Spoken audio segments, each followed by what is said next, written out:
Boxing fans, we just wrapped up a little while ago. Golovkin and Murata. Golovkin gets the stoppage after 9 rounds. And I got to break this down because I'm not saying that Golovkin was not decently impressive.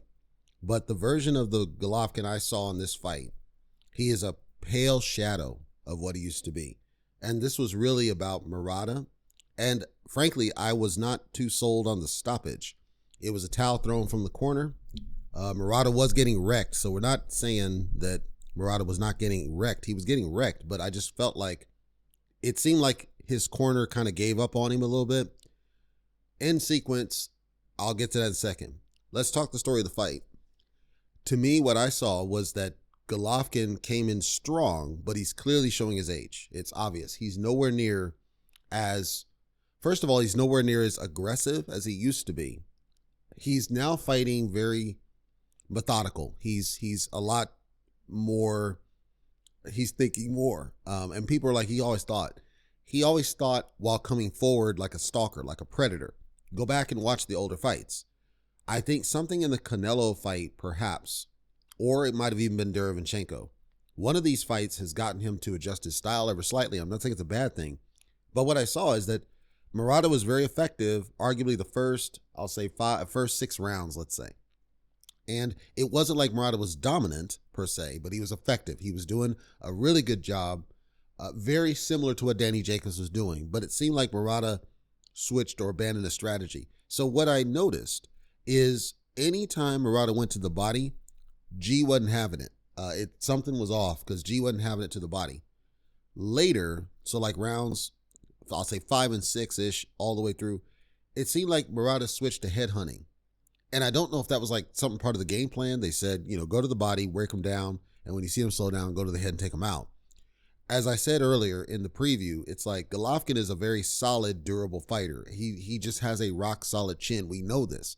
I'm pretty sure he hasn't even been dropped. So I don't know why you wouldn't just kept with the body. Just keep going to the body, because he was effective doing it. Golovkin switched, like he adjusted to what was happening. And maybe that's why Murata started going to the head. But at some point, I would have gone right back down to the body because Golovkin was not having it. Now, in sequence, Golovkin's in stalk mode for like rounds 7, 8, 9, easily. He's in stalk, but he's not the same like he was against like Monroe, Lemieux, right? But he's in stalk mode. He's walking Murata back. Murata did a great job staying off the ropes, so kudos to him for that. I think he did a good job pushing Golovkin back. Good, kudos on that. I think he was decently aggressive enough. Kudos on that.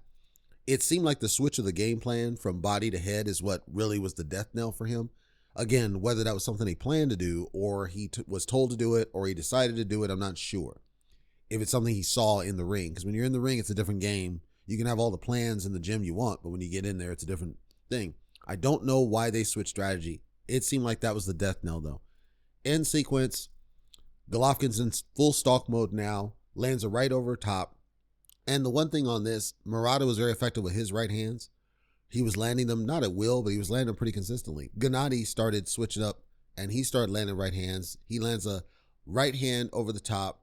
It wobbles Murata, and then you see this sequence. It was a bizarre sequence. It reminded me a lot of Victor Ortiz and Louis Collazo, where Collazo lands a shot and then Victor Ortiz looks back at him and then goes down. It was a very similar sequence that I saw here with Murata. So I don't know if it was Murata felt the power and then went down, or he was just so discombobulated that he couldn't stay up, and then the towel comes flying in because he had taken punishment those last 3 rounds. If I were the corner, I would not have stopped it at that point. I would have allowed the ref to give him an 8 and see if he was okay, or have the ref decide, like looking at him, if it made sense to do it. Because prior to that, yes, he was eating shots, but it wasn't like he was, completely dominated just prior to that sequence. It was to me, a weird thing. Yes, he was getting, because I already know the naysayers. He's getting hurt 7, 8, deep. I understand that. I'm saying just prior to this sequence, it seemed like Murata was trying to recover a little bit. It seemed like he was trying to be defensive and evasive. And I'm just saying that the shot that landed didn't look like it did anything other than disorient him. And I'm saying that I would have not thrown the towel. I would have allowed him to see if he was going to get to his feet. He's not going to quit. So if the ref saw something, then maybe that's okay. But I would not have tossed the towel on that sequence, especially not given what I personally saw.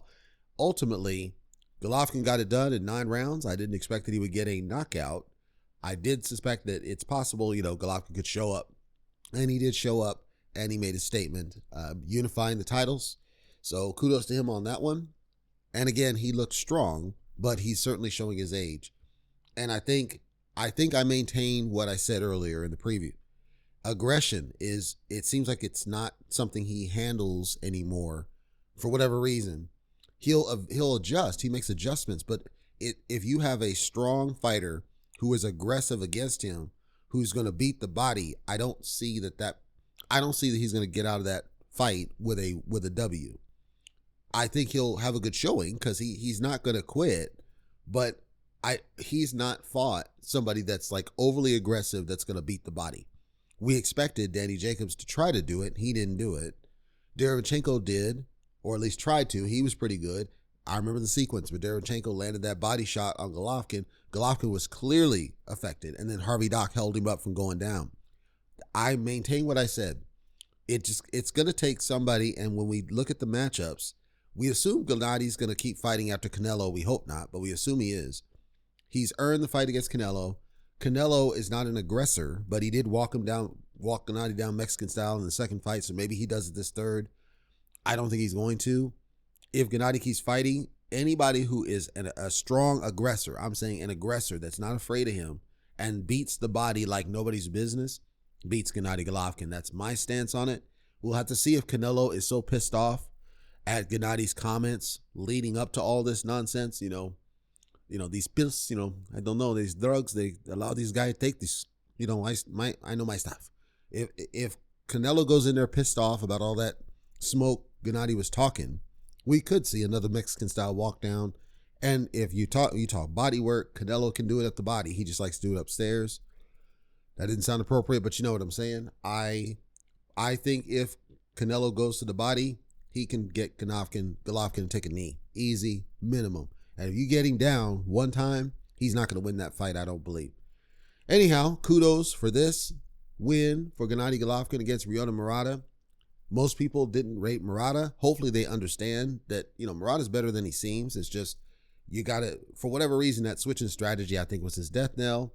He'll learn, and I think he'll fight another day, and he'll come back and come back to contention. I don't think he's done, because I know he's slightly older, but he'll probably keep fighting a couple more times before hanging it up, and then we'll have to see. Canelo still has to get past Bivol, so that's not assured either. I suspect Canelo stops Bivol, but other people seem to think that it doesn't happen. The one thing on that one, Canelo put an announcement out that he went vegan, which worries me because Chris Algieri, when he went vegan, lost all his power. Danny Jacobs, when he went vegan, lost all his power. Austin Aries on the wrestling side, when he went vegan, didn't seem to be able to do as much as he could have done prior to that. So that worries me a little bit of him adjusting, but I understand why he did. It was, there were some dietary issues that he was dealing with and he had to do it. So I understand why, but I'm concerned at the same time that he might not have the same power that he would have had if he had not shifted. And that's going to change the game, because if he can't use his power on Bivol, it makes it now kind of a 50-50 situation, because Bivol's got skill and he's got power. He just doesn't use his power to get you out of there, but we know he has it. So if Canelo's not able to move this guy, that means he's going to have to clearly outbox him. And now it becomes a 50-50 because Bivol's got boxing skills. And with the height difference, it's a staggering height difference. It's almost like Lubin and Fundora. So I'm not happy he went vegan, but I understand why he went vegan. We'll have to see how that looks. And then if he gets past Bivol, then he's got to deal with Golovkin. But you also consider the weight, right? Canelo's going up to 175, I believe it is, to fight Bivol. Okay, and then let's say he does win that. Then he's got to come back down to 168 to fight Golovkin. Now, to be fair, Golovkin will be coming up to 168, I believe, for the first time in his career. So both guys will be dealing with weights that they're not weight shifts, right? And I suspect, this is my theory, that the weight shift for Golovkin moving up to 168 will actually be more harmful for him than Canelo coming back down to 168, because Canelo had already fought at 175 once upon a time with Kovalev. So that's my theory, is that the weight shift's going to hurt Golovkin more than it hurts Canelo.